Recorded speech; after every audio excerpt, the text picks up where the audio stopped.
बिहार के पासवानों के साथ जो भारतीय जनता पार्टी खिलवाड़ कर रही है। पासवानों का नेता स्वर्गीय रामविलास पासवान जी का मूर्ति लगी हुई थी 12 जनपद में, उस मूर्ति को तोड़ करके गटर में फेंक दिया। एनडीए में चिराग हो, पारस हो, उनके खिलाफ मैं लड़ूंगा। हमारी लड़ाई भाजपा को रोकना है, हमारी लड़ाई संविधान को बचाना है, हमारी लड़ाई आरक्षण को बचाना है। भारतीय जनता पार्टी ने खेला किया है, एक बार चिराग पासवान को बेघर किया, अपमानित किया। नरेंद्र मोदी को साथ देने वाला पशुपति कुमार पारस, उस व्यक्ति को अब ला करके सड़कों पे छोड़ दिया। बिहार की जो पासवानों के साथ जो फौलादी ताकत है हमारी, उसको कमजोर करने की कोशिश कर रही है भारतीय जनता पार्टी। चिराग पासवान रो रहे थे उस समय, तो वो घर खाली करवाने में से कौन था? यही भारतीय जनता पार्टी है कि सड़कों पे सामान फेंका, परिवार को तोड़ा, चाचे भतीजे में लड़ाई लगवाया। वो जो कहती थी भारतीय जनता पार्टी कि छोटी छोटी पार्टियों का सफाया होना चाहिए, 25 तक 29 तक चिराग पासवान का सफाया हो जाएगा।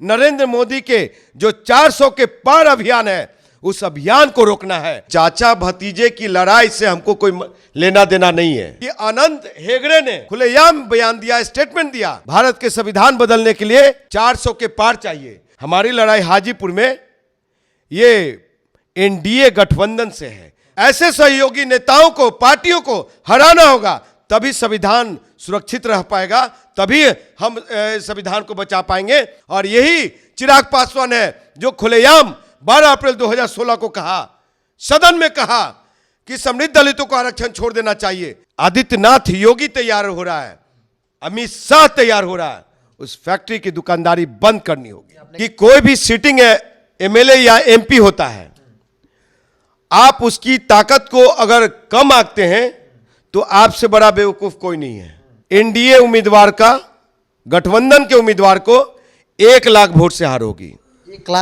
1 लाख बोलिए तो मैं लिखित दे देता हूं। मैं हाजीपुर लोकसभा सीट शुरू से हॉट सीट के रूप में जाना जाता रहा, लेकिन आज की तारीख में अखाड़े के तौर पर भी जाना जा रहा है। क्योंकि हाजीपुर से मौजूदा सांसद पशुपति कुमार पारस हैं, तो दूसरी ओर चिराग पासवान भी चुनाव लड़ेंगे। एनडीए के साथ उनकी बातचीत हो गई है। चाचा पशुपति कुमार पारस संभवतः एनडीए से बाहर निकलकर दूसरे गठबंधन इंडिया गठबंधन से चुनाव लड़ सकते हैं। मतलब चाचा भतीजे आमने सामने होंगे। मेरे साथ हाजीपुर के पूर्व प्रत्याशी हैं, अभी भी आपकी दावेदारी है कि चुनाव लड़ेंगे राजकुमार पासवान जी। चाचा भतीजे की लड़ाई आप कहां देख पा रहे हैं अपने आप को? देखिए बिरजू जी, आपको बता देना चाहता हूं कि चाचा भतीजे की लड़ाई से हमको कोई लेना देना नहीं है, लेकिन हाजीपुर की अस्मिता के लिए, हाजीपुर के विकास के लिए और हाजीपुर में जो 22 लाख आवाम है, उनकी वेलफेयर में सोचता हूं, उनके बच्चों का भविष्य सुरक्षित रखने के लिए, और खास करके वहां पे हमारी जो सौजातीय भाई लोग हैं उनका चिंता करता हूं। इसलिए मैं हाजीपुर चुनाव लड़ने जा रहा हूं। मैं आपको बता दूं कि जिस तरह से भारतीय जनता पार्टी ने खेला किया है, और इस खेला में बारी बारी से एक बार चिराग पासवान को बेघर किया, अपमानित किया और चिराग पासवान को सड़कों पे छोड़ दिया, उसका नाम भारतीय जनता पार्टी है। अब जो कि मान सम्मान के साथ में रहने वाला, नरेंद्र मोदी को साथ देने वाला पशुपति कुमार पारस, उस व्यक्ति को अब ला करके सड़कों पे छोड़ दिया, उनके मान सम्मान से खिलवाड़ किया। और उस व्यक्ति ने धोखा नहीं दिया कभी भाजपा को। भारतीय जनता पार्टी के खिलाफ उन्होंने कैंडिडेट नहीं उतारा, लेकिन यहां पे मसला चाचा भतीजा नहीं है। यह भारतीय जनता पार्टी बिहार के पासवानों का मान सम्मान, बिहार की जो पासवानों के साथ जो फौलादी ताकत है हमारी, उसको कमजोर करने की कोशिश कर रही है भारतीय जनता पार्टी। और ये दुसाध जाति को जिस तरह से हमारे समाज को कमजोर किया गया, ये कमजोरी मतलब कि ये रोड पे लाके खड़ा करने का काम कर रही है भारतीय जनता पार्टी। बारी बारी से कभी चाचा कभी भतीजों को सड़क पर आ देती है भाजपा। आप तौर पे आपने चर्चा किया कि चिराग पासवान को सड़क पर आई। मुझे याद है वो दिन जब दिल्ली में घर खाली कराया जा रहा था, सड़क पर सामान फेंके हुए थे, चिराग पासवान अपने पिता की मूर्ति को पकड़कर रो रहे थे। बिल्कुल, आपको बता दूं कि यही भारतीय जनता पार्टी ने पासवानों का नेता स्वर्गीय रामविलास पासवान जी का मूर्ति लगी हुई थी 12 जनपद में, उस मूर्ति को तोड़ करके गटर में फेंक दिया। बाबा साहब के फोटो पे पैर रौंदे गए, समझे। और दूसरी चीज ये कि चिराग पासवान रो रहे थे उस समय, तो वो घर खाली करवाने में से कौन था? क्या ये वहां पे पुलिस नीतीश कुमार का पुलिस था? दिल्ली में पुलिस किसका है? केंद्र का है। ये नरेंद्र मोदी अमित शाह का पुलिस है। तो 12 जनपद, आपको एक वाक्य बता देना चाहता हूं कि जब रामविलास पासवान जी 2009 में लोकसभा का चुनाव हार गए थे, तो एक बड़ी गैप 1-1.5 साल का आया था। उसमें नोटिस पे नोटिस, नोटिस पे नोटिस, फिर 10 गुना ज्यादा किराया उन्होंने देने का काम किया, लेकिन चिराग पासवान को नोटिस एकदम नहीं दिया। घर जब भी विरासत इनके हाथ से चली गई थी थोड़ी देर के लिए, तब इनको नोटिस तक नहीं दिया गया था और अचानक से सड़क पर सामान फेंक दिए गए। बिल्कुल, हाँ, यही भारतीय जनता पार्टी है कि सड़कों पे सामान फेंका, परिवार को तोड़ा, चाचे भतीजे में लड़ाई लगवाया। और आज वो जो कहती थी भारतीय जनता पार्टी कि छोटी छोटी पार्टियों का सफाया होना चाहिए, तो उसकी शुरुआत पशुपति कुमार पारस से 2024 में कर दिया है और 25 तक 29 तक चिराग पासवान का सफाया हो जाएगा। तो आपको बता दूं कि बिहार के पासवानों के साथ जो भारतीय जनता पार्टी खिलवाड़ कर रही है, बिहार के पासवानों के साथ, दुसाधों के साथ जो भारतीय जनता पार्टी जिस तरह से मान सम्मान के साथ खिलवाड़ कर रही है, वो हम बर्दाश्त करने वाले नहीं है। और एक चीज आपको साफ कर दूं कि हमारी लड़ाई हाजीपुर में ये एनडीए गठबंधन से है।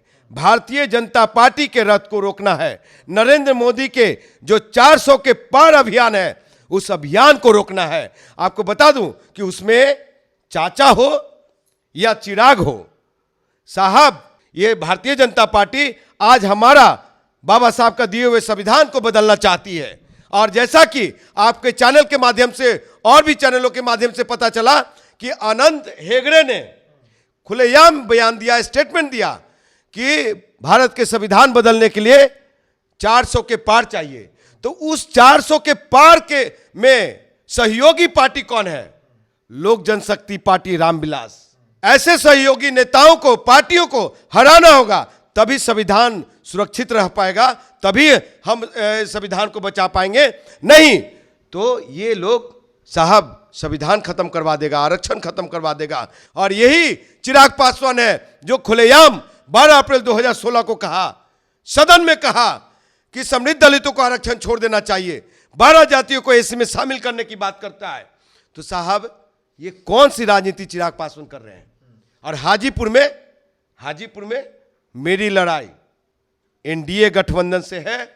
और एनडीए में जिस फैक्ट्री में नरेंद्र मोदी तैयार हो रहा है, आदित्यनाथ योगी तैयार हो रहा है, अमित शाह तैयार हो रहा है, उस फैक्ट्री की दुकानदारी बंद करनी होगी। आपने कहा कि भाई मेरी लड़ाई भाजपा से है, तो क्या चूंकि अब यह तय माना जा रहा है कि चिराग हाजीपुर से लड़ेंगे, एनडीए से होंगे, उनकी पार्टी एनडीए में रहेगी और पशुपति कुमार पारस बाहर जाएंगे।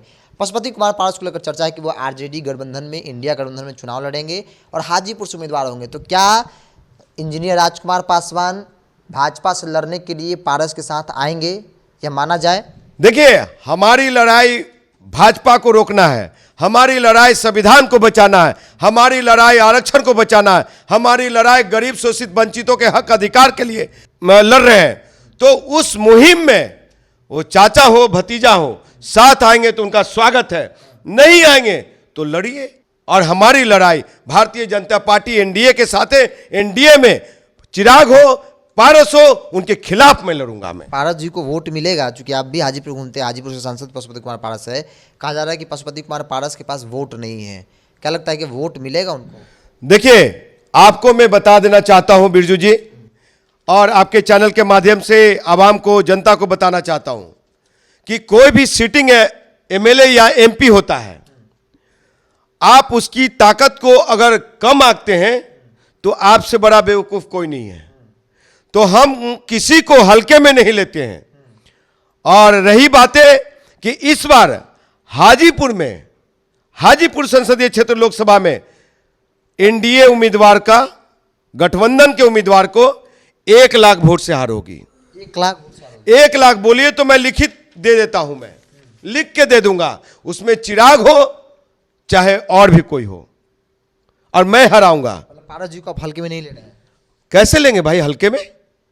हल्के में अगर मान लिया कि वो आते हैं इंडिया गठबंधन से, लालू प्रसाद यादव के गठबंधन से, तो साहब उनके भी तो कैडर वोट है, यादव वोट है, मुस्लिम वोट है, पासवान और पासवानों में जो बुद्धिजीवी हैं, बुजुर्ग हैं, तो उनके साथ हैं। पारस जी के साथ। सुन लीजिए, 1.5% वोट चिराग के पास, अगर वो है 17 साल से 22 साल वाला, तो पशुपति कुमार पारस जी के साथ ये 48 साल से लेके 55-60 साल वाले लोग उनके साथ हैं। और बीच में जो युवा नौजवान हैं, जो संविधान को बचाना चाहते हैं, आरक्षण को बचाना चाहते हैं, समझे, और जो सामाजिक न्याय के लोग हैं, वो इंजीनियर राजकुमार पासवान के साथ है। और इंजीनियर राजकुमार पासवान ही 2024 का हाजीपुर सांसद इंजीनियर राजकुमार पासवान होगा। यूं कहे कि जिस तरह से कहा जा रहा है कि अब की बार मोदी सरकार, तो अब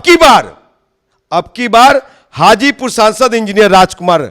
चलिए, हाजीपुर को लेकर बड़ा दावा किया इन्होंने और साफ तौर पे कहा कि हम किसी को हल्के में नहीं लेते हैं। मतलब जिस पशुपति कुमार पारस को लेकर चर्चा है कि उनके पास वोट नहीं है, चिराग खेमा दावा कर रहा है, लेकिन राजकुमार पासवान हाजीपुर की राजनीति करते हैं और इनका मानना है कि उनके पास भी एक बड़ा वोट वर्ग है, वोट बैंक है, आरजेडी का कैडर वोट है, कांग्रेस का है, वामदल का है, और उनका खुद का भी पासवानों में अच्छी पकड़ मानी जाती है। ये भी उम्मीदवार हैं, ये भी चुनाव लड़ेंगे, लेकिन इनका सीधे तौर पर मानना है कि भाई भारतीय जनता पार्टी को रोकना है। लड़ाई चिराग पासवान से नहीं है, लड़ाई भाजपा और एक विचारधारा से है, और उस विचारधारा के खिलाफ जो आएगा, हम लोग और मजबूत होंगे।